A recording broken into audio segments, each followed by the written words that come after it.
We all have the same 24 hours in a day, but some people are able to accomplish much more than others. For example, my friend Ali Abdaal is a successful YouTuber with over 1 million subscribers, hosts a podcast, writes a newsletter, teaches 8 online courses, runs a medical school business, is about to publish a book, and doing all of this while training to become a doctor. Meanwhile, I'm just a doctor with a YouTube channel.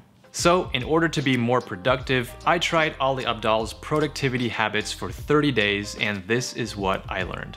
The first thing I adopted was his exceptional morning routine hack.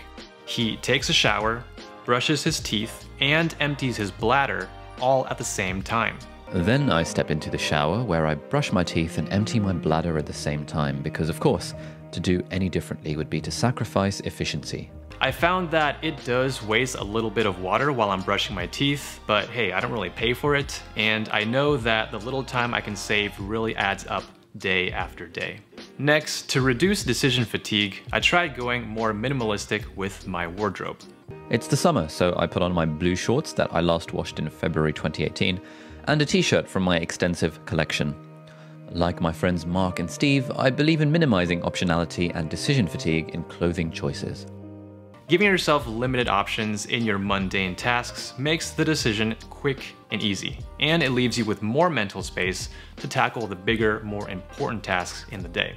Ali isn't the only one who does this. There are a lot of other highly productive people who also abuse this hack. It's easy for me because I wear the same kind of scrubs every day at work. Another hack from Ali is to only use a keyboard and no mouse. Tip 4 is that if we want to improve our typing speed and general digital productivity in front of a computer, we want to move away from using the mouse to using the keyboard for absolutely everything.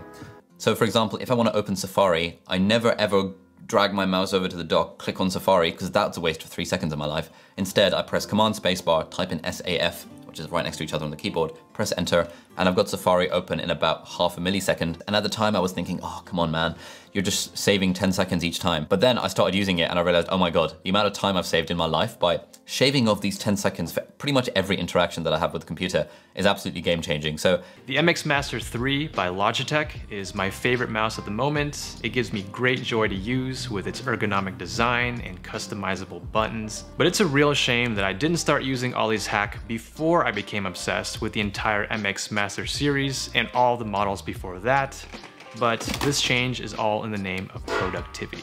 The next productivity habit is listening to everything at 2x speed. So yeah, we want to be challenging ourselves to listen to the thing at the fastest speed that we can comprehend, and maybe a little bit faster, because then our brain will sort of adapt. The nice thing about Audible is that you can set the speed multiples. So you can set any multiple from like 0.1 all the way to like 4.0 in increments of 0.1. So initially I started listening at 2x, and then I bumped it up to 2.3 and then 2.5. And then last week I was on 2.6, and this week I'm listening at 2.7, and I'm just kind of slowly bumping up my comfort level with listening to stuff. So I've been trying to listen to podcasts, audiobooks, lectures, board review, everything at 2x or even 3x speed. Basically as fast as possible while still being able to understand it. Not only has it allowed me to consume more material, but I also spend less time consuming it, so I get a twofold benefit. I've even gotten this waterproof Bluetooth speaker so that I can listen to the Not Overthinking podcast at 2x speed while brushing my teeth and emptying my bladder in the shower. The next productivity hack is a hard and fast rule to never watch TV or Netflix unless you're watching with someone else, but definitely never watching alone. My personal rule for watching TV, which is that I'm not allowed to watch TV if I'm watching TV on my own. And actually in the last 2 years, I think the only TV I've watched on my own, like sitting on my own, is one episode of Game of Thrones, because no one came around to watch it with me that day. One episode of Chernobyl, because I was interested because everyone was talking about it. And I watched a season of You on Netflix when I was on a flight. I think that's allowed when you're on an airplane. But for the last like 3-4 years of my life while I was at university, I made this rule for myself that I'm just not allowed to watch TV if I'm on my own. TV is fine as, like, in my opinion, as a social activity. But I found that if I was just sitting there watching TV on my own, I'd just end up wasting so much time. I found this tip to be highly effective because I remember the last few times I did binge Netflix by myself, I had no one to talk to about the shows. But the most fun I've had with shows was watching it with friends and having watch parties together. Now, the last productivity hack I tried from Ali just didn't work for me. This is where he proves that he is truly a tier above everyone else. While most people use coffee or caffeine to pick themselves up during a midday slump, Ali uses math problems.